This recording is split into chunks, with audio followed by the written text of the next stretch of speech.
جن بچوں کو نیند جلدی آ جاتی ہے وہ بڑے ہو کر کامیاب انسان بنتے ہیں۔ جن بچوں کو نیند دیر سے آتی ہے ایسے بچے بڑے ہو کر ناکارہ بنتے ہیں۔ گیلے بالوں کے ساتھ رات کو سو جانے سے بال گرنا شروع ہو جاتے ہیں۔ بغیر کنگھا دیے رات کو سو جانے سے بال سفید ہونا شروع ہو جاتے ہیں۔ جس کے چھاتی پر زیادہ بال ہوتے ہیں وہ 80 سال تک جوان رہتے ہیں۔ جس کے پورے بدن پر بال آتے ہیں ایسے بندوں طاقت بھری ہوئی ہوتی ہے۔ خوشبو لگا کر سونے سے مرد کی طاقت میں بے حد کمی ہونا شروع ہو جاتی ہے۔ گھر میں طوطے پالنے سے بھولنے کی بیماری لاحق ہونے کا خطرہ رہتا ہے۔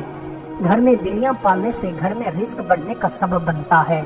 جس گھر میں گائے اور بھینس ہوں اس گھر میں لقوہ کی بیماری نہیں آتی ہے۔ جس گھر میں سانپ زیادہ ہوتے ہیں اس گھر کے لوگوں کی عمر لمبی ہوتی ہے۔ جس گھر میں بچھو زیادہ ہوتے ہیں اس گھر میں حادثات زیادہ ہوتے ہیں۔ جس گھر میں گوشت پکا کر نہیں کھایا جاتا اس گھر میں معذور افراد جنم لیتے ہیں۔ جس گھر میں چمگادڑ آتی رہتی ہے اس گھر میں چوریاں زیادہ ہوتی رہتی ہیں۔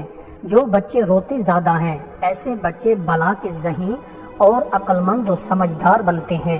جو بچے اکثر بیمار رہتے ہیں ایسے بچے بڑے ہو کر بہت جلدی رئیس بن جاتے ہیں۔ جس گھر میں مکھیاں آپس میں ملاپ کر رہی ہوں سمجھ جاؤ وہاں چوری ہونے لگی ہے۔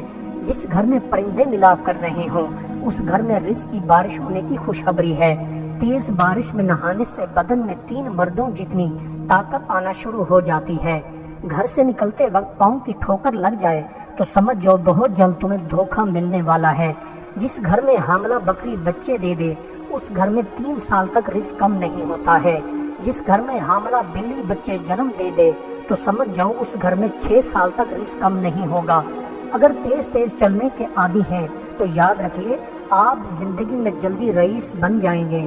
بیٹھ کر آنکھوں میں سرما لگانے سے آدمی کی بینائی بڑھنا شروع ہو جاتی ہے اور عمر میں اضافہ ہوتا ہے۔